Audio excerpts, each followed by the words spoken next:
Bismillahirrahmanirrahim. Assalamualaikum warahmatullahi wabarakatuh. Apa kabar anak-anakku semuanya? Alhamdulillah, hari ini kita masih bisa melanjutkan pelajaran kita walaupun via online. Mudah-mudahan Allah senantiasa memberikan kemudahan kepada ananda semuanya, termasuk diantaranya adalah kemudahan dalam belajar matematika. Untuk hari ini, materi kita adalah membulatkan bilangan pecahan. Sebenarnya ini adalah materi yang sudah kita bahas sebelumnya, baik online maupun offline. Tapi untuk lebih menguatkan, kita mereview lagi materi ini.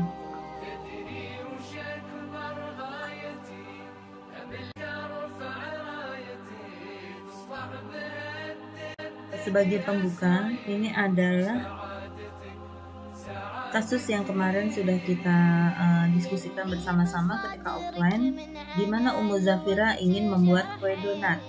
Beliau minta tolong kepada Zafira untuk membelikan bahan-bahan, di antaranya 1/2/3 kg gula pasir, 1,25 kg telur, 4/5 kg mentega, dan 2/7 kg terigu. Ketika ditanya berapa kilogram kira-kira Zafira harus membeli barang belanjaannya, mungkin ini agak sedikit sulit, tapi insya Allah ini nanti bisa kita selesaikan di operasi hitung campuran. Nah, tapi untuk saat ini kita akan menyelesaikan kasus ini dengan cara membulatkan pecahan.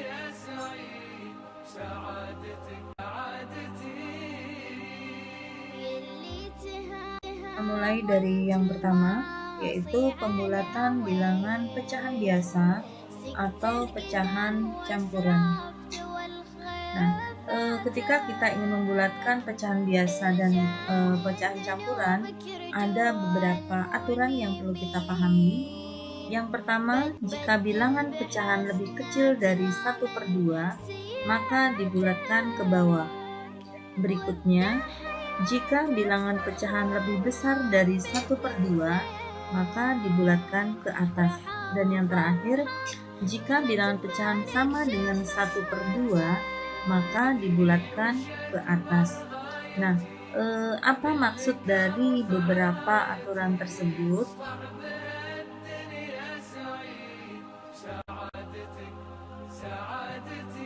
Baik, untuk lebih jelasnya kita lihat bilangan berikut, yaitu 4/5 kg mentega. Ini adalah bilangan yang di awal sudah disebutkan, di mana salah satu barang yang harus dibeli Zafira adalah 4/5 kg mentega.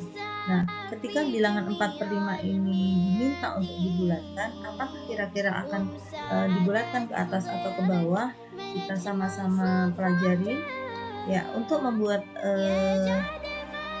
membulatkan pecahan biasa atau pecahan campuran, maka yang pertama bisa dilakukan adalah dengan membuat garis bilangan.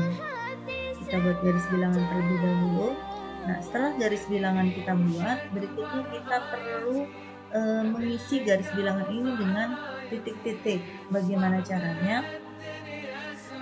Kita lihat bilangan di sini tadi adalah 4/5. Di sini terlihat bahwa jumlah keseluruhan bagian dari bilangan ini adalah 5. Artinya kita perlu membuat titik sebanyak 5 di garis bilangan ini setelah bilangan 0. Untuk bilangan 0 sendiri, ini boleh kita letakkan di garis bilangan ini, boleh juga tidak. Tapi ketika kita meletakkan bilangan 0 ini akan lebih memudahkan ketika nanti bilangan 4/5 sudah ada dalam garis bilangan ini. Baik, kita letakkan titiknya dulu. 1, 2, 3, 4, 5. Ya, ada 5 titik. Kemudian kita masukkan juga bilangan berpenyebut 5 diawali dengan 1/5, 2/5, 3/5, 4/5, dan 5/5. Dari bilangan 1/5 sampai 5/5 ini bisa kita lihat bahwa setengah dari garis bilangan 1/5 sampai 5/5 ini ada di garis 3/5. Sebut saja ini adalah setengahnya. Nah, di sini terlihat bahwa bilangan 4/5 ini posisinya di sebelah kanan dari 1/2. Nah, ketika sebuah bilangan berada di sebelah kanan, itu artinya nilainya lebih besar. Karena 4/5 ini nilainya lebih besar dari 1/2, maka bilangan 4/5 ini kita bulatkan ke atas. Artinya bilangan 4/5 jika dibulatkan ke atas nilainya menjadi 1. Atau dengan cara yang lebih mudah nih, kita tinggal melihat posisi bilangan 4/5.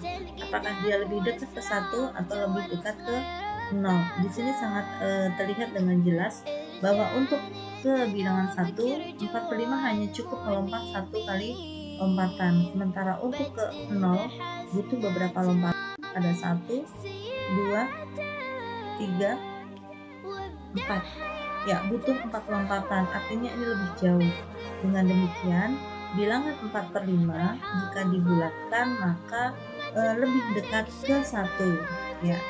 Jadi 4/5 dibulatkan menjadi 1.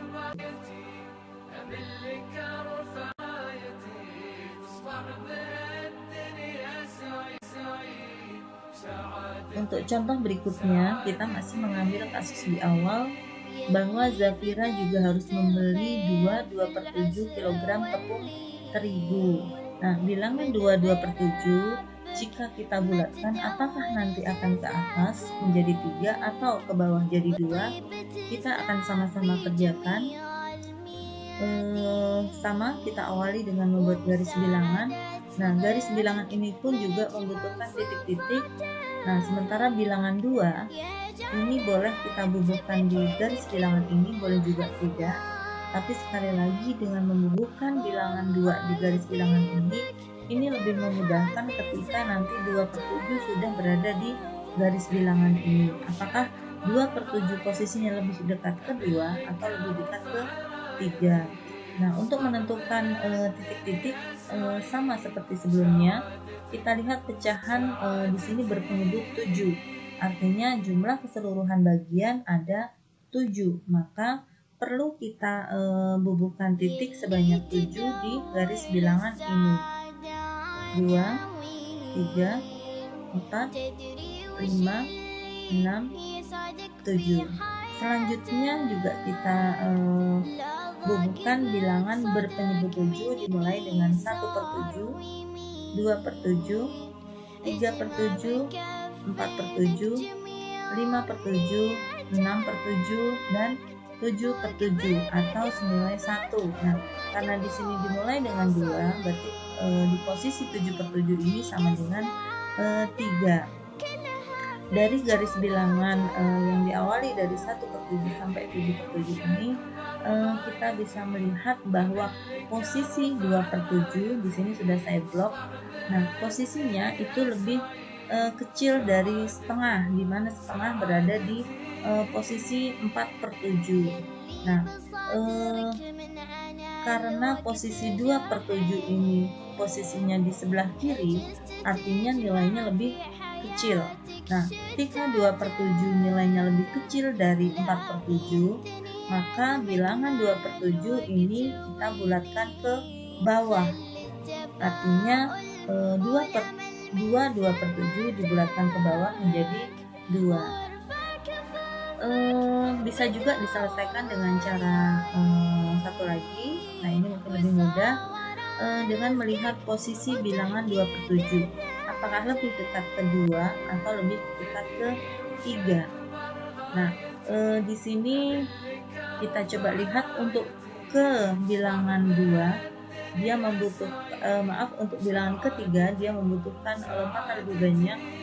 Ada 2, 3, 4, 5, membutuhkan 5 kali lompatan. Sementara untuk kedua dia cukup membutuhkan 2 kali lompatan. Nah, artinya bilangan 2 4/7 ini jika dibulatkan maka lebih dekat ke 2. Dengan demikian 2/7 dibulatkan menjadi 2.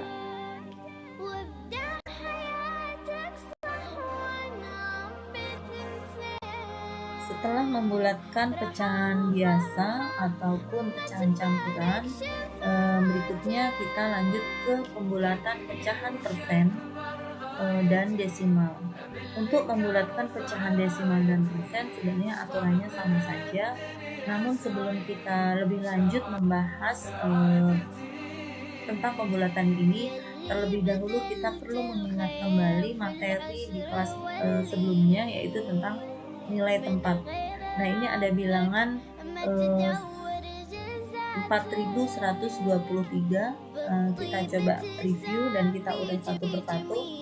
3 ini nilai tempatnya adalah satuan, kemudian 2 nilai tempatnya puluhan, 1 nilai tempatnya ratusan, dan 4 nilai tempatnya ribuan. Contoh berikutnya untuk bilangan 25,76. Nah, nilai tempatnya berapa saja? Kita coba lihat. Dimulai dari 6, nilai tempatnya dia adalah per 100 karena 2 digit di belakang koma, jadi per 100. Berikutnya 7, ini nilai tempatnya per 10. Kemudian 5 nilai tempatnya satuan, dan terakhir 2 nilai tempatnya puluhan. Nah, ketika kita sudah memahami nilai tempat ini, nanti akan lebih memudahkan kita ketika ingin melakukan pembulatan pecahan desimal maupun persen.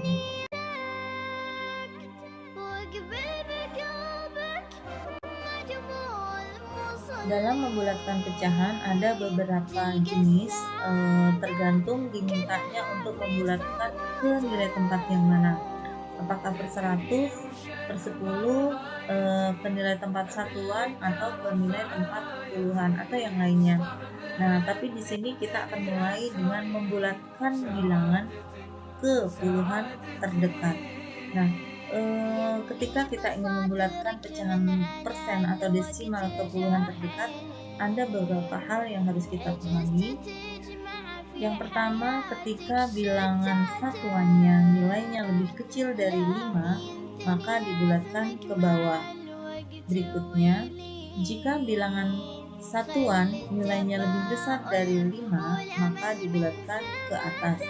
Dan yang terakhir, jika bilangan satuan sama dengan 5 nilainya, maka dibulatkan ke atas. Ini ada contoh bilangan 15,34.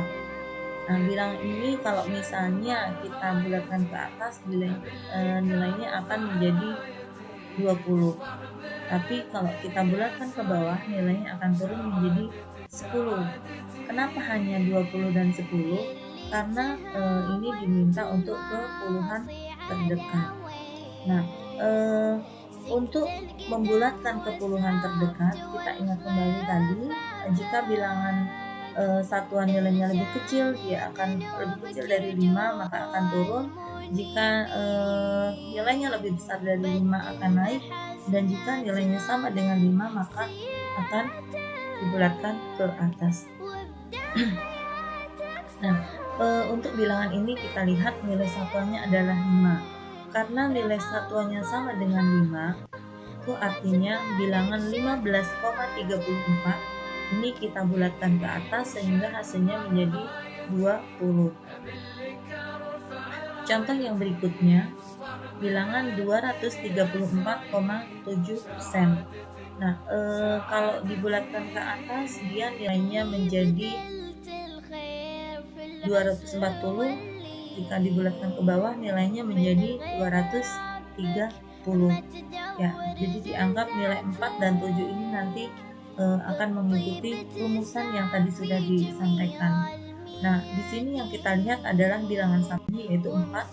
Nah, bilangan 4 itu nilainya lebih kecil dari 5. karena 4 lebih kecil dari 5, maka bilangan 234 dibulatkan ke bawah dan hasilnya adalah 230.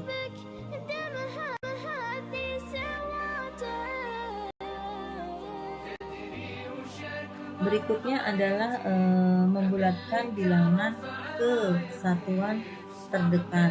Nah, sama dengan sebelumnya, untuk membulatkan bilangan ke satuan terdekat ada beberapa hal yang harus kita pahami dan intinya sama saja, yang membedakan hanya bilangan mana yang harus kita lihat untuk menentukan apakah bilangan itu nanti dibulatkan ke atas atau ke bawah. Yang pertama, jika bilangan persepuluhan nilainya lebih kecil dari 5, maka dibulatkan ke bawah. Berikutnya, jika bilangan persepuluhan nilainya lebih besar dari 5, maka dibulatkan ke atas. Dan yang terakhir, jika bilangan persepuluhan nilainya sama dengan 5, maka dibulatkan ke atas. Contohnya adalah bilangan berikut 2,34. Nah, karena yang diminta adalah kesatuan terdekat, maka yang kita lihat adalah bilangan persepuluhnya. Di sini adalah 3. Nah, bilangan 3 ini dia nilainya lebih kecil dari 5. Karena 3 lebih kecil dari 5, maka dibulatkan ke bawah. Sehingga bilangan 2,34 dibulatkan ke bawah, nilainya menjadi 2. Contoh berikutnya, bilangan 12,75%. Nah, sama dengan yang sebelumnya, karena yang diminta ke satuan terdekat, jadi yang kita lihat adalah per 10. Di sini adalah 7. Nah, seperti kita ketahui bahwa bilangan 7 itu nilainya lebih besar dari 5. Karena 7 nilainya lebih besar dari 5, maka bilangan 12,75% jika dibulatkan ke satuan terdekat nilainya menjadi 13.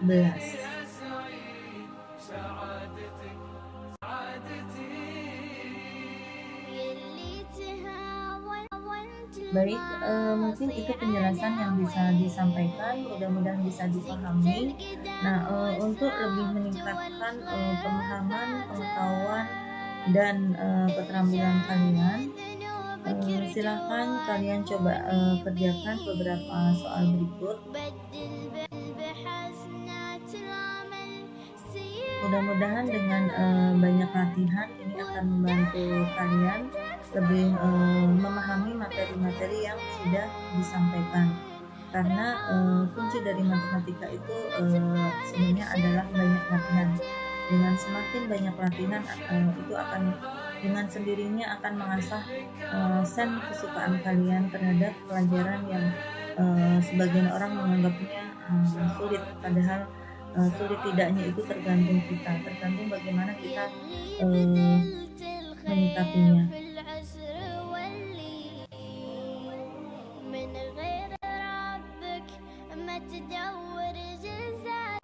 Sekian, semoga bermanfaat. Teriring permohonan maaf jika dalam menyampaikan materi maupun rangkaian materi yang ada dalam slide ini masih jauh dari sempurna. Wallahu a'lam bishawab. Kita tutup dengan doa kafaratul majlis. Subhanakallahumma wa bihamdik asyhadu an la ilaha illa anta astaghfiruka wa atubu ilaik. Wassalamualaikum warahmatullahi wabarakatuh.